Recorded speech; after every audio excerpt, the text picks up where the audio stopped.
Hello and welcome to Nighttime Stories. Tonight we have Scary Stories to Tell in the Dark, a collection of short stories by Alvin Schwartz, published in 1981. The Thing. Ted Martin and Sam Miller were good friends. They spent a lot of time together. On this particular night, they were sitting on a fence near the post office talking about one thing and another. There was a field of turnips across the road. Suddenly, they saw something crawl out of the field and stand up. It looked like a man, but in the dark it was hard to tell for sure. Then it was gone. But soon it appeared again. It walked halfway across the road, then it turned around and went back into the field. Then it came out a third time and started toward them. By now, Ted and Sam were scared, and they started running. But when they finally stopped, they decided they were being foolish. They weren't sure what had scared them, so they decided to go back and get a better look. Pretty soon, they saw it, for it was coming to meet them. It was wearing black pants, a white shirt, and black suspenders. Sam said, "I'm going to try to touch it, then we'll know if it's real." He walked up to it and peered into its face. It had bright, penetrating eyes sunk deep in its head. It looked like a skeleton. Ted took one look and screamed, and again he and Sam ran, but this time the skeleton followed them. When they got to Ted's house, they stood in the doorway and watched it. It stayed out in the road for a while, then it disappeared. A year later, Ted got sick and died. Toward the end, Sam sat up with him every night. The night Ted died, Sam said he looked just like the skeleton.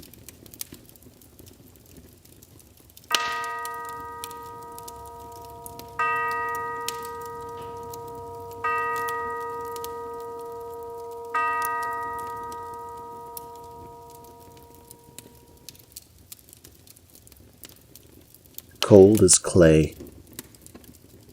A farmer had a daughter for whom he cared more than anything on earth. She fell in love with a farmhand named Jim, but the farmer did not think Jim was good enough for his daughter. To keep them apart, he sent her to live with her uncle on the other side of the country. Soon after she left, Jim got sick, and he wasted away and died. Everyone said he died of a broken heart. The farmer felt so guilty about Jim's death, he could not tell his daughter what had happened. She continued to think about Jim and the life they might have had together. One night, many weeks later, there was a knock on her uncle's door. When the girl opened the door, Jim was standing there. "Your father asked me to get you," he said. "I came on his best horse." "Is there anything wrong?" she asked. "I don't know," he said. She packed a few things and they left. She rode behind him, clinging to his waist. Soon he complained of a headache. "It aches something terrible," he told her.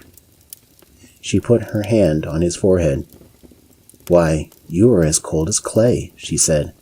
"I hope you are not ill," and she wrapped her handkerchief around his head. They traveled so swiftly that in a few hours they reached the farm. The girl quickly dismounted and knocked on the door. Her father was startled to see her. "Didn't you send for me?" she asked. "No, I didn't," he said. She turned to Jim, but he was gone, and so was the horse. They went to the stable to look for them. The horse was there.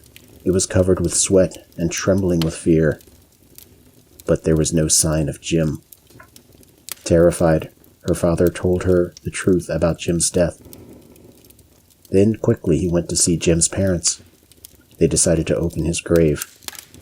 The corpse was in its coffin, but around its head, they found the girl's handkerchief.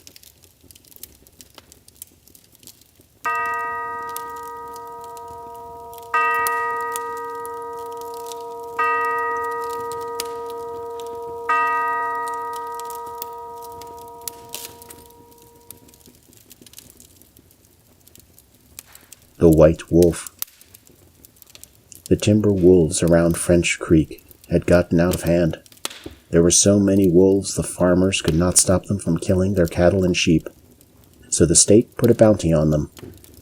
It would pay a hunter $10 for every wolf pelt they turned in. A butcher in town named Bill Williams thought that was pretty good money. He stopped working as a butcher and started killing wolves. He was good at it. Every year, he killed over 500 of them. That came to more than $5,000. It was quite a bit of money in those days. After 4 or 5 years, Bill had killed so many wolves there were hardly any left in that area.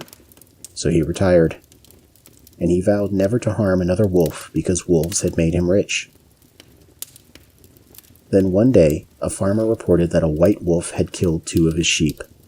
He had shot at it and hit it, but the bullets didn't have any effect. Soon that wolf was seen all over the countryside, killing and running, but nobody could stop it. One night it came to Bill's yard and killed his pet cow.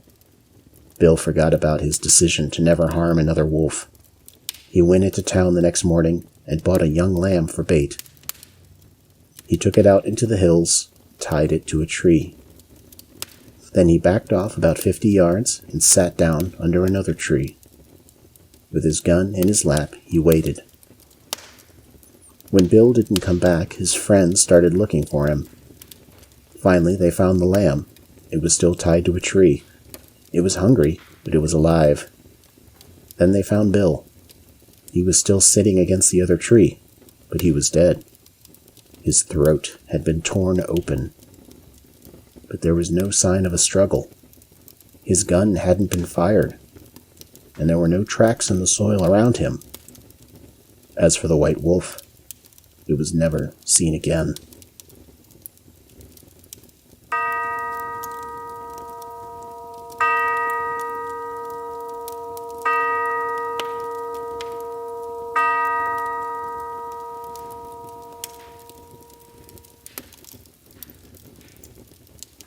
The Haunted House. One time a preacher went to see if he could put a haunt to rest at a house in his settlement.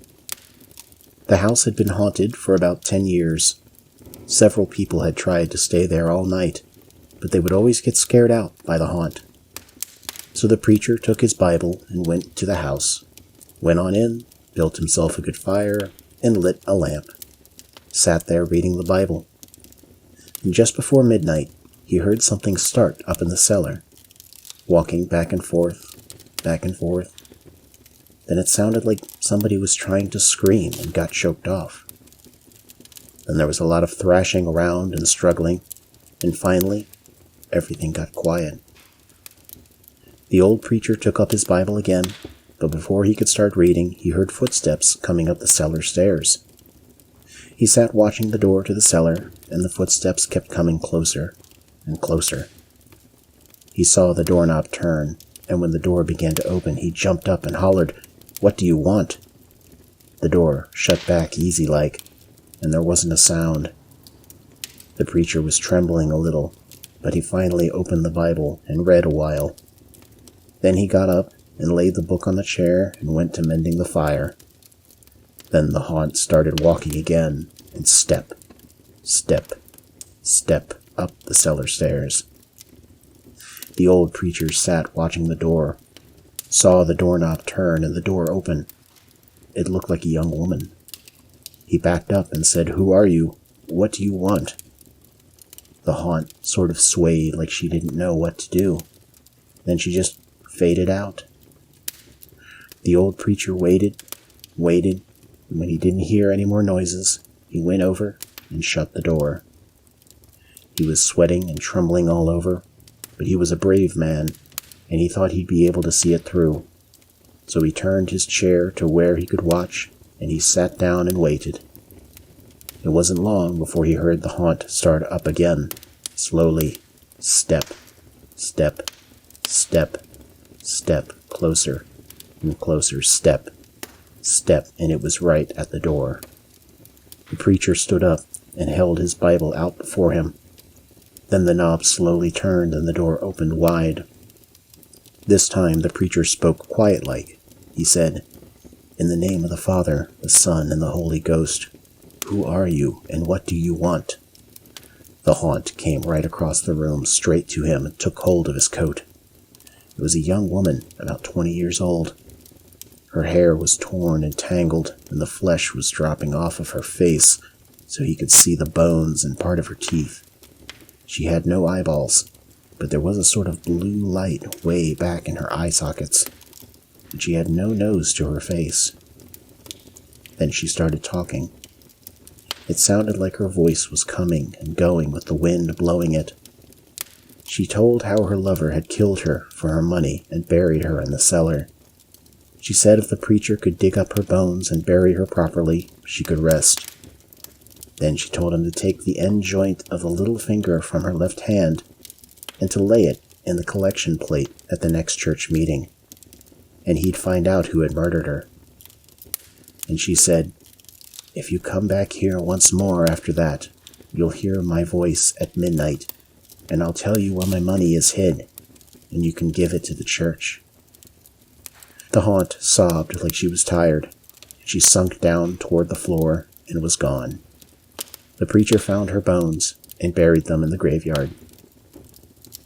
The next Sunday, the preacher put the finger bone in the collection plate, and when a certain man happened to touch it, it stuck to his hand. The man jumped up and rubbed and scraped and tore at that bone, trying to get it off. Then he went to screaming like he was going crazy. Well, he confessed to the murder, and they took him on to jail. After the man was hung, the preacher went back to that house one midnight, and the haunt's voice told him to dig under the hearth rock. He did, and he found a big sack of money, and where that haunt had held onto his coat, the print of those bony fingers was burned right into the cloth. It never did come out.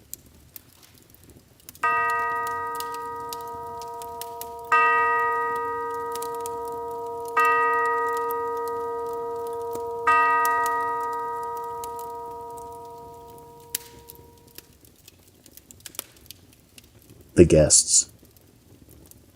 A young man and his wife were on a trip to visit his mother. Usually they arrived in time for supper, but they had gotten a late start, and now it was getting dark. So they decided to look for a place to stay overnight and go on in the morning. Just off the road, they saw a small house in the woods.